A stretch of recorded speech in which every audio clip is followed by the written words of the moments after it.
We are live 364 days a year. What are we doing here? If Dom turns at SummerSlam, I'm shaving my moustache off. I told you, if that happens, it's going. My lip is cold because of a stupid bet that I made with YouTube. Oh, good. Wrestle's better than Daniel Bryan. Bryan Daniels. Better than Okada.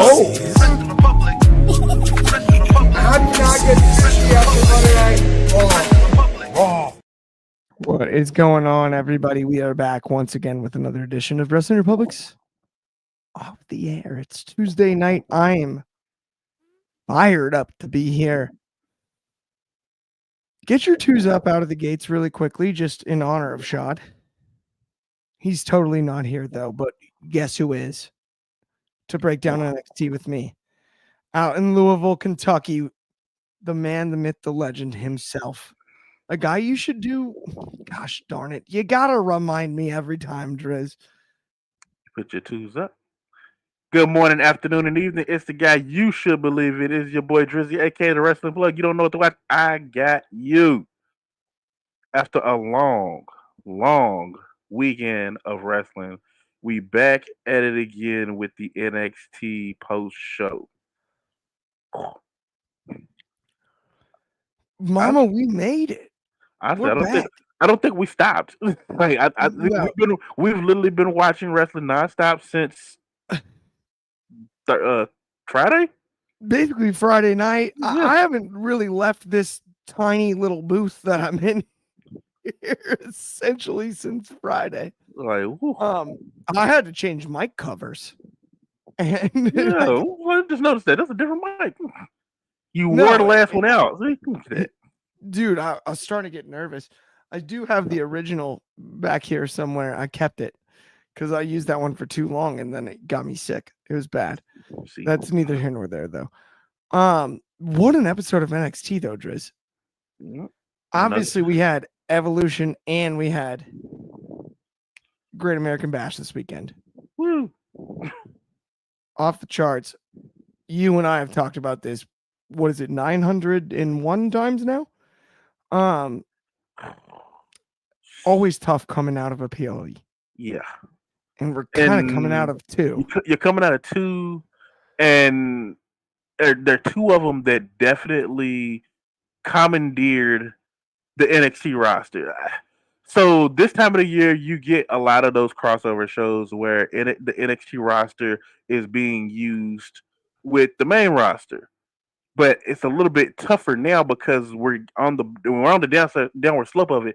TNA is involved in this now. So this weekend we had Great American Bash and Evolution, which tied up everything. And this week, Saturday coming up, is Slammiversary. So the roster is even more tied up. But hopefully now we can breathe a little bit. We can get back to business as usual. We got a lot going on between just TNA and NXT. Like, but I'm with you, man. It does feel like the dust is settled and we can sort of refocus on this. This is a really unique time where we're getting this TNA NXT crossover. And I don't think we've even properly fully quantified it yet. No. Because the initial reaction, and correct me if I'm wrong on this, though, not from us necessarily, right? If you watch the Tuesday night show, but let's call it the internet, right? Those other guys. Was more like, it's Forbidden Door, like it's this, that, and the other.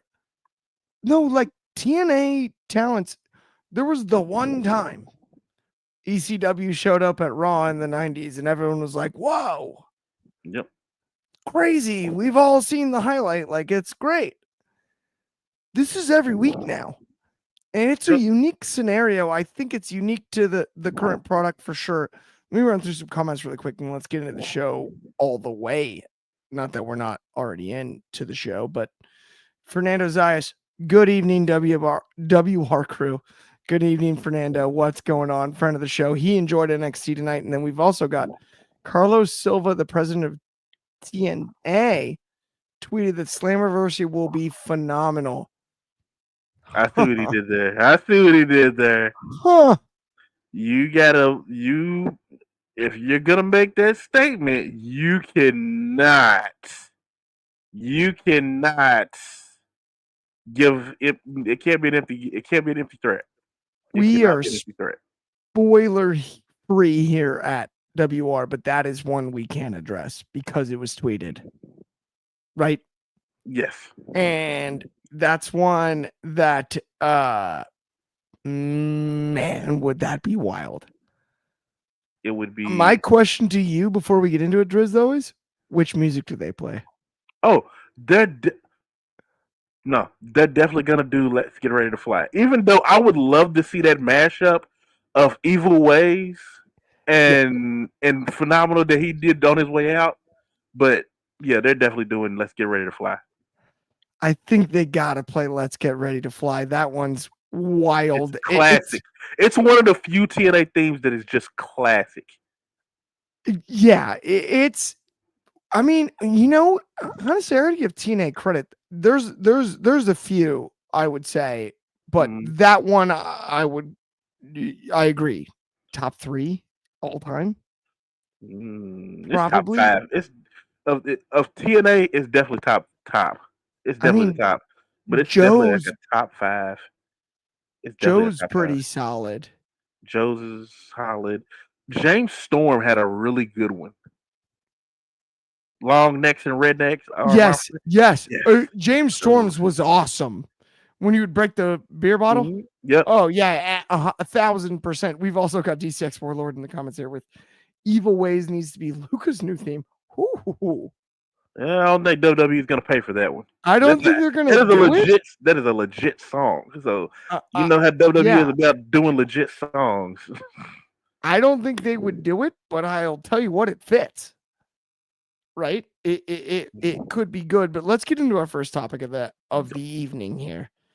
Let's talk about Fatal Influence against Masha Slamovich and then Zaruka, Sol Ruka, and Zarya in tag action.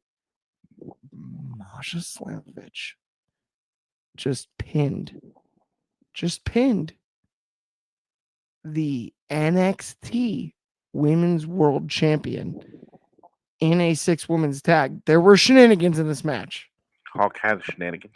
More than enough. But Drizzy, I got to get your thoughts on it because, man, that is a big victory, especially headed to something like Slammiversary. It is absolutely unthinkable because first, I just got to get over the fact that we're seeing Masha Slamovich in a NXT ring. She is. I love my indie wrestling. She is a near and dear indie diehard, and seeing her in an NXT ring really does mean a lot. But she also beat a woman who went 2 for 2 this weekend. No, she didn't. Not bad. She had a very strong weekend. A very strong weekend. Twice, though, for sure. She wrestled twice, but she had a very. And it was good both times. She didn't win both times. And that's also something that she actually showed. She looked like $1 million both nights. I really think that y'all are going to have to start putting a lot more respect on JC Jane because she brought everything. She brought everything on Saturday and Sunday.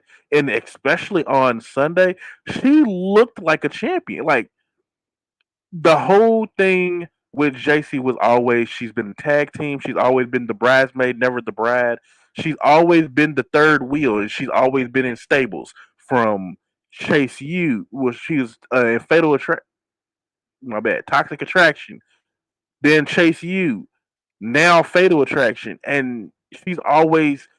I think this weekend really helped her shed that I'm a tag team third wheel specialist. She now looks like a front runner, a world champion, and standing toe to toe with Masha Slamovich. I worry a little bit because Masha is a different breed of wrestler. Masha is so powerful and just a monster that she has to wrestle the men most of the time. Masha is not nothing light to take. So if JC is going to take that next step into stardom, a big win over Masha would really help her with that. I am so glad you brought that up because I was saying it the other day. JC Jane's run has been so overlooked towards the title, and she's not the focal point, and she hasn't been on NXT of late, but it's been really freaking good, and it's not deniable how good it's been. She has done exactly what it was necessary, whether it's Evolution or it was Great American Bash. Every single time JC Jane laces up the boots, she's delivered. Mm-hmm. And I'm so with you. It's unbelievable now, to your point. Masha Slamovich, she's a shooter, and I'm not talking about pew pew pew. Like she's a shooter. Mm-hmm. Like she's a grappler's grappler. And we all know that. This is gonna be a banger. I think this is gonna be an absolutely this is gonna be wicked. It's gonna sneak up on people. And I that's think what so too. and that's exactly what happened with TNA and Slammiversary. Slammiversary matches are really they're like trap games. Everybody, you know, Slammiversary is nothing, but they have a lot of really good matches in their history, and this has potential to be one of the better ones. Driz, I'm so on the same page with you, and this is the way I look at it too. If you are JC Jane, she has nothing to lose here, no matter how it's booked. Because But everybody's expecting her to lose. I guarantee you, she shows up and delivers. And this is what I love about this, and it happens in pro wrestling sort of rarely. This is the biggest opportunity for JC to show, like, whoa, no, I'm as versatile as they come. Mm-hmm. I may take the loss here, but watch this match. And I think they might steal the show.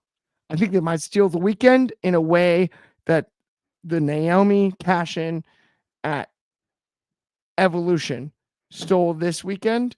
I think they might steal that weekend. I'm calling it early, Drizzy. I really believe. And I mean that. Like, that's the story coming out of it. That's what we all want to talk about. I said you definitely hit the nail on the head. JC has nothing to lose. Yes, she is the NXT champion, but they expect her to lose. Right? It's been written in the star. Oh, JC Jane is the transitional champion. She's gonna lose this belt. They said that Jordan was gonna beat her. That didn't happen. They've counted her out already. So, and she has these last 3 weeks made giant strides to proving them wrong, and this might be the ultimate test because I don't think out of all the women who are women's champions right now, there's not any that are Masha's a one of one. Definitely a one of one. So if you really want to make a name for yourself in all of wrestling, a win over Masha could do it. Truthfully, it's spot on, Driz. Like, I am with you. I don't think I think this is the classic scenario where she can get over without going over. Mm-hmm. I still believe Masha wins this. Mm-hmm. That's just what I think. I don't know.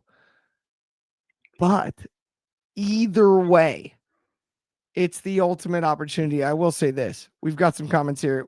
Fernando Zayas here she's going to show us a side of her we never saw before. I think you have to against Masha Slamovich. Yeah, you cannot go into that like this is any other match. Exactly. You've got to be ready for a fight because Masha's going to put you in the face. This one, though, Driz, I think both you and I can agree on. Pac-Man Jones did have a great theme song. Former debate about that. DCX former TNA tag team champion, Pac-Man Jones. And he never took a bump. Never took a bump. But NFL suspension? Could you imagine? Like, that's like he made Josh Gordon's suspension look not fun. Like, by comparison. Didn't miss a Sunday. Yeah. He was on somebody's TV. And then he went and put a trash can out and called Terrell Pryor a trash can. I'm sorry, Pac-Man cracks me up. It gets me every Man, single time. good times. Driz, let's talk about so hang on. Where do you want to go next? Actually, Ooh, let's discuss this. It's just the two. It's just us. It's just us hanging out. So we're it's just good. us. Nobody will say anything. This guy on Instagram just asked us to acknowledge Roman 6 times. And I feel guilty. I acknowledged even the fact that he typed it. We should. Roman isn't on this show. What are you doing? Roman don't go here. Roman's on Raw, I think. I don't know. Does Roman even know where NXT is? Yeah. He hasn't been here in a while. Should we talk the men's triple threat next? Yeah, let's do that. I feel like that's a good one. Let's go there. Let's go there. So we got Josh Briggs cutting a promo. Boom. Real quick interruption. You might have thought it would be Inamura. Not so fast, my friends, in the words of Lee Corso. It not so fast. Dikembe, no less, by the way. No, it ends up being first interruption Obafemi. Ooh. And a deserved one, which threw me for a loop, Driz. You and I were watching it together. Holy heck. Josh Briggs is gigantic. Yes. You and forget. I think people lose sight of it. And honestly, you don't notice it until he's standing with people who are about that you know are tall. Like, I think the last time we really saw how tall he was in that triple threat a year ago with Oba and Dijak. And Dijak is not a small man. Josh Briggs and Dijak are both taller than Obafemi, and you see, you really get to see how big. It's like Obafemi makes people look small, and in that stare down, once he made his entrance, he made Josh Briggs look tall. Like it that doesn't add up in my brain. And once I saw the stare down, I was like, ooh, I'm a little bit more interested than I was before. I still think he's confused cowboy. Yeah, he's confused. Yeah, he's not the anxious millennial cowboy. We got anxious cowboy on AEW, new world champion, and we have confused cowboy on NXT. Stop it. That's too good. Stop it. That's too funny. No. Okay, hang on. Let me recover here because I do have to. Inamura then takes over the microphone, nails it. Here's my question to you. Obafemi is Mr. Triple Threat. Yes. The weirdest part about this to me is it felt like the focus was on Inamura and Briggs. I think that makes sense. That's the payoff we all kind of want. But now we've booked it into Obafemi's hemisphere. And I don't exactly get that. That would be my only complaint, right? I don't know. Talk to me about that, Driz. I think the issue is that Obafemi doesn't have any clear challengers right now. Ricky and Ethan have been at each other's throats. Jasper Troy, Javon Evans, and all of them are kind of mixed up together. So Obafemi's just kind of sitting at the top of a mountain right now. And he did come out to confront Josh for his involvement in the title match on Saturday. But it just seems they finally picked the decision on what they were going to do with Briggs. Because Saturday he seemed really confused on what he was going to do and how they were doing it. It felt funky. But now we have confused cowboy who is no longer confused and ready to go. But I really don't think that Josh Briggs is the answer for Obafemi. I don't think that this match is going to be one of those situations where Oba is going to take advantage of the headbutting that Inamura and Briggs are going to do. Briggs and Inamura are too enamored with each other to even worry about the world title at this point in time. They basically talked themselves out of the belt already. And this is something interesting, Driz. Because let me know if you're in agreement with me. I think at the end of the day, Obafemi's now in a position where whenever it's time to call him up to the main roster, because boy, is he ready. Like, come on, man. Right? Like, what are we talking about here? He's ready. Mm. Whenever this goes down, I don't think he should lose to anybody. And He I should don't have- know how we exactly get there. I would assume there are smarter fellows than I Mhm. that can write that story. But man, why would you beat Obafemi in anything? I mean, he has 2 losses. He has 2 I- losses in 3 Ever. years. In 3 years, 2 Yep. losses. The only And- record better is Gunther. It's Gunther and Oscar. But I don't think. I don't know. He's knocking on Oscar's door. Granted, he- Oscar never lost in NXT. He could very well take the belt with him to the main roster. and to your point, what I appreciate so much about it is it didn't lean into like an undefeated streak. That's not what the gimmick is. Hmm. He's the ruler. I will say, before he does go, he's gonna have to right that wrong of the loss to Tony D. They're gonna have to run that back eventually one of these days, and he's got to get that win before he actually goes. He's got to get him back. That is the only blemish on his record. And it's funny, Driz, because like I'm thinking about it, and we're gonna talk about the family situation and everything that went down tonight. Man, I don't know if you actually ever go back to that unless the planets align. I don't know how we get back there because I think they're on different trajectories. And we're going to talk about that match next. That's my fear because the reality, I think, is they work so great together and Oba's got to get that one back. I don't know if he needs to do it on NXT. Save this one for later. Right? Like, don't get me wrong, Starbursts are good, but now and later's they have a better chew. Right? It's like let's let this one continue to sit. But we've kind of run out of because he's taking people on 2 at a time. We've kind of gotten to the point where the handful of people left is very few. Yes. We have maybe Tony. Maybe he's already beaten Wesley. We have Tony. We have Ricky. Maybe Ego. If they want to go that route again, with him in the main event scene and Tony. I mean, that's pretty much it. There's not too many left. It's And that's not counting if anybody new comes into the anything. Of course, right? Yeah, you never know. But he has, in fact, indeed, run through the entire NXT roster. Dude, I have to give a shout out to this guy over on Instagram.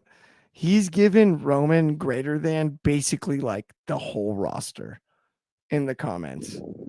It's maybe the funniest thing I've seen in the comments yet. He's really loving Roman. He really loves him one, from Roman, huh? This one got me good. Heat Wave Drizzy from DCX Warlord. Heat Wave Drizzy. Yes. Let's talk about the family though, Driz. Ooh. Right? I mean, okay. That spot for the finish. Oh, powered up Tony D is it. What in the wide world of sports? That was my favorite spot of the night. I was stunned that wasn't sort of a main event go home spot. I understand why. Yeah. But talk to me about it. That was powered up Terminator Tony D. That ain't your Don. That was man on a mission. First off, a very slow beat 'em up match. And I love how there was no clear cut this guy's dominating this guy or anything like that. It was all basically standing around punching each other and tossing each other. It seemed like a really big stalemate until the last 2 or 3 minutes. They got on the outside and Tony D steamrolling Stacks into the big the thing underneath the perch. I don't even know what the hell you call that thing, but until he steamrolled him into the box under the perch, and then tossed him out, Kurt Angle and Shane McMahon style at King of the Ring in 2001, I think. It literally tossed. He ran him in and then tossed him out, and then Crucifino turned like, no, I want this win. Proceeds to get slammed through the table. So the main roster got the new team tables with the lights and the TVs. Not in NXT. You still got to use the old bust them up tables. Crucifino eats a table and then goes back in the ring and dribbles Stacks like a basketball. He's at the free throw line, dribbles him before he shot it. A great way to dominantly end a match. Like Obafemi's not even beating people like that. But Tony D does just steamrolling people. Let's keep that going. He is on a different trajectory now. I don't think he needs to go. Hopefully, this family business is over and done with. The family triple threat has happened. We have gone. Everybody can go their own separate ways now. Tony, let's get back to business and let's get back to the main event scene. Because you have shown, and you've been stuck in that Bailey position for the long time. And I call it, if you're new to this, I call it a Bailey position because when everybody else went up, somebody had to stay down and be one of the big fish in the pond. And Tony D has done that. But I think he has worked. He has earned his spot. If you're not going to give him a title match, give my man a call up to the main roster. Driz, you are absolutely spot on. Like, dude, it's time for Tony D to shine. Here's my only caveat where I'm like, okay, if I'm going to play devil's advocate here for a second, because I thought this was beautiful. The way this match was wrestled, to finish everything about it. What made Tony D so strong for so long, was being the Dawn. Mm-hmm. And now we're suddenly in a spot where he's got to operate on his own. And I get that. And I love the idea of making both Stacks and Crucifino. Thank you. Sorry. I just blanked out for a second. Crucifino looked great, right? Mm-hmm. But I don't know. I thought that's what you'd bring to the main roster is the team, right? Is the squad. On his own, I think Tony's great, but he's the Dawn of what?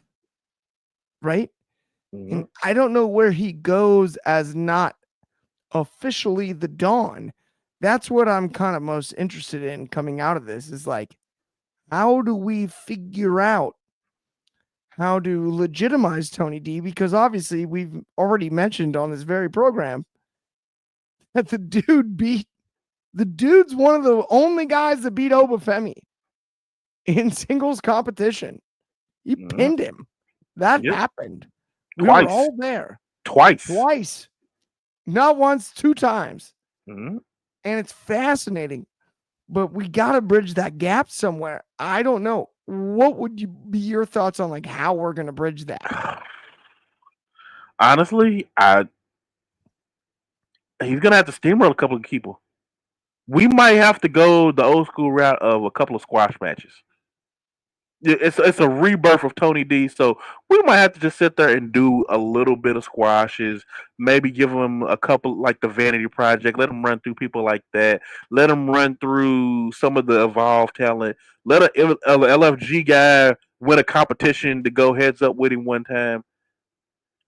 Like, do that and reinvigorate what it means for Tony D to be in the main event scene, and then work our way into him getting into that main event scene again. I think that's totally fair. Yeah, I agree. We got to reestablish him some way. It's like a soft relaunch, basically. Yeah, like as a singles threat. Mm-hmm. And it's not that it'll happen in a week. No, it's And not gonna happen. obviously, given the resume, it's something that's very possible. Let's talk about the system really quick showing up. Speaking of System, TNA, the the system. system shows up in the middle of Dark State's 6-man tag match, dude. Like, did not see that coming. I am starting to be like, why are we doing this? And I'm not even going to say my own catchphrase. I almost just did it on accident. I almost just did it on accident. But like, what are we doing with Dark State here? Someone explain to me. Driz, can you explain? I can't explain because I didn't even realize that they were on TNA for so long. But I do appreciate what they're gonna do, but with having Dark State and the system go heads up like this. But this is my caveat. There's no point in doing any of this if we are not gonna have a straight up Worlds Collide TNA versus NXT thing. We cannot have Dark State and the system go heads up and not do that. We honestly, I really don't feel like we should be doing the Masha JC match without it being a NXT TNA Worlds Collide, some type of versus show.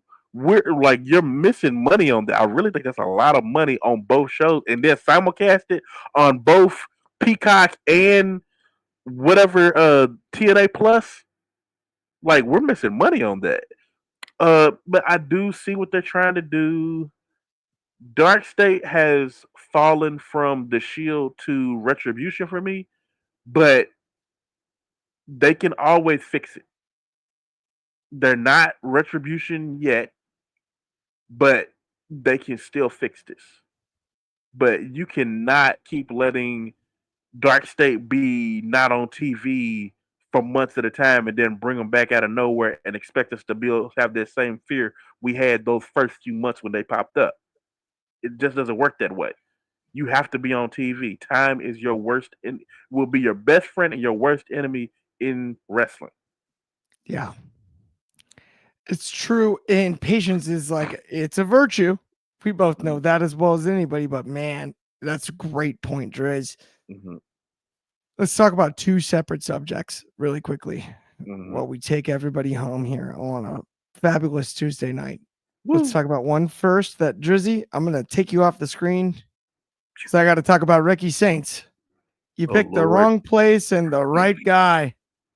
Too bad, Ricky. You picked the wrong place and you aren't the right guy. What in the wide, wide world of sports are you talking about? Are you kidding me? You just lost to Ethan Page. You could have done that on AEW Dark. That would have been adorable. We'd have loved that. Heck, if we check stats, it might have actually happened. Either way, Ricky Saints, Ricky Starks, we got to figure this out because I don't get it in the least. Now, one thing I am starting to understand, maybe not quite ready for. This hot new upstart, Drizzy, Blake Monroe. She's out here. She obviously ruined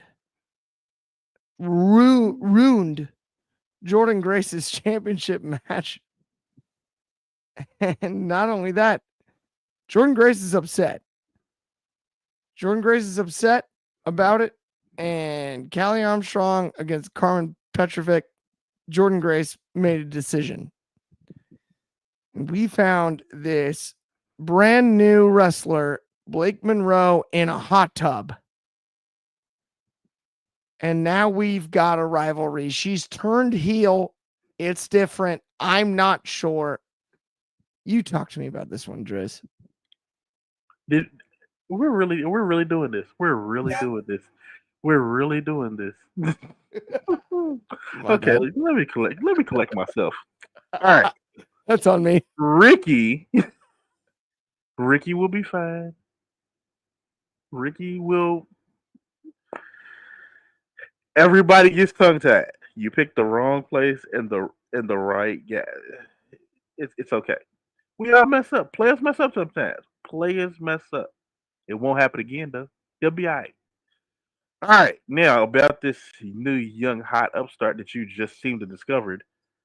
That I'm probably about to. It's probably gonna be your new favorite wrestler because she was in a hot tub.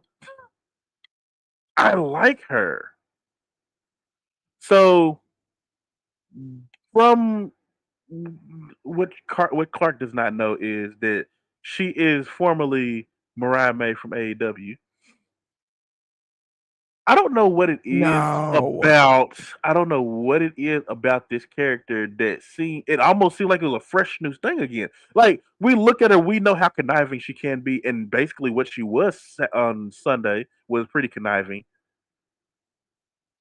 The video package for the invitation that she sent to Jordan is something that's not currently in the NXT women's division right now, and actually felt like a breath of fresh air. It was something new. You have all these badass women. You have beautiful women. Like you have people like the bougie bully Lash Legend. You have people who are athletic like Soul and Kalani Jordan. You have monsters like Zarya. You have your the kooky goth girls like Izzy and Tatum. The one thing you do not have is the pretty girl who believes she is better than any and everything on the roster. And the glamour hits that mark just right. I don't know how they do it to find the perfect thing to make your division great. Like this is a moment in history that needs to be studied because this is how you keep a roster that rotates fresh. And it's a nice take on an old classic wrestling idea. There's always a blonde in wrestling that believes they're the best thing since sliced bread. But I don't know what it is of that Blake Monroe does that makes it work that much better. But it does. Drizzy, I believe in Blake Monroe, and I'm with you. She's one of my new favorites. Like legitimately, See? I think she's awesome. But here's what I'll say: is this Driz, and I'm gonna take a little time here. She looks exactly like a former AEW star, Mariah May, that established a brand in the same vein across the board, and we know it. And we all know it. We all know it. She looks just like her. It's a copycat. It's not Mariah May. It's Blake Monroe. But it is a knockoff. It's a knockoff version of an already established brand. That's what we're seeing right now. I believe Blake Monroe can achieve whatever Blake Monroe wants to achieve. I will never understand. I will never understand the name change. And it goes the same way with Ricky Saints. It goes the same way with other professional wrestlers that have done the same thing in NXT. There's a reason they did not change Jade Cargill's name. And she has been criticized across the board, and it's bogus. We're not going to do the same everywhere. I don't get it. Why'd you change the name? Someone explain it to me. Because guess what? I'm joking around. I know exactly who that is. Come on, man. What are we talking about here? But that's Mariah May cosplaying as Blake Monroe, and I'm supposed to just accept it. New name. Yes, you're supposed to Yeah, accept it. I'm in on it. I'm in on it. It's a silly deal. And it bugs me. And you know why it bugs me, Drizzy? You know why it bugs me? Because I believe pro wrestlers in today's day and age should be allowed to own their own intellectual property. I think the talent should own their own property 100% when it comes to that. And I think she should be allowed to be called Mariah May in the WWE. And I would imagine this was presented as a suggestion, and that's awesome and all. But it's silly as could be. Stop it. Ricky Saints? Knock it off. We all know the Saints play in New Orleans. Oh, you got it. It's Ricky freaking Starks. This is stupid. It's stupid. It's dumb. And it bugs me to death. John Cena, that's his freaking name. John That's Cena. the deal. It's John John Cena. Cena. That's his name. You know, Adam Copeland finally got to use his own name, and we all criticized it. We were like, where's Edge? Like, what are we talking about? He had to go find This himself. is goofier than a football bat, and it's a problem. It's a problem for the industry for the future because name brands matter. And Mariah May had one. And I am not saying she cannot build one as Blake Monroe. But it bothers me that she acquiesced and had to. Because I don't know how those negotiations went down. But I'll tell you what, if I was a part of her representation, not in a bazillion years would I let her go by a different name than Mariah May. And she needs to own her own stuff. That's unfair and it's wrong to Mariah May. I'll say that. That's my beef with the entire thing. The segment tonight, man, it was off the charts. Driz, you called it. Dude, it was money. You know, but it bothers me. I normally do not join in on Clark's delusion, but I do also agree with it after hearing how Indy Hartwell had to sell her name to WWE and then buy it back. Yes. It's silly, man. This is a joke. Let the performers own their own intellectual property. Let the performers own their name. If you don't sell your name to WWE, they make you get a new one. So, and it's cute. Someone will come at like, well, you know, Zack Ryder made more money when he became Matt Cardona. It's like, no shit, Sherlock. Like, yeah, like, because he owns all of it. Of course he did. What do you mean? What kind of conversation are we having here? And that's the part of it that bothers me, top to bottom. That is infuriating. It makes no sense in the world, right? I think you look at like a Dean Ambrose to John Moxley. mm-hmm. Why would you mess with that at the time? Right. If you think about like revisionist history, like, no, of course not. And it's just, to me, we're at a stage where if you've established a brand to the level of Mariah May, that's your freaking wrestling name. Mm-hmm. And allow her to own it. Allow her to, I understand AEW maybe has some trademarks on it, whatever. Mariah May is a month. You can't own words. That's a made up trope, right? People think like, oh yeah, like you trademark it and like no one can say it. Like that goes back to Paris Hilton, and that's hot. Tell that to the AEW fans whenever some Daniel Bryan comes out, and it's yes everywhere. It's like you go back to Paris Hilton, and that's hot. She did not. I can say that's hot very much on this program. Like I am not in any legal trouble. Oh snap! I just got an email. It's from Paris Hilton. She said stop. Yeah, that's hot. Exactly. Like it's like, dude, like she just sent the cease and desist. Like she just there's precedent set across the board when it comes to that kind of stuff. So I had to come clean to the audience here today, Driz. I'm like, we got one more thing to talk about before we head home. Yes. Did you notice there's anything weird in the audience? Lexis King. Why was Lexis King sitting in the audience? I've got a weird feeling. Maybe we finally have the loose cannon. Considering the principal of the school, Ava. Yeah, she went to go get him. Like out to escort him. I mean, I do get it. It was the women's main event.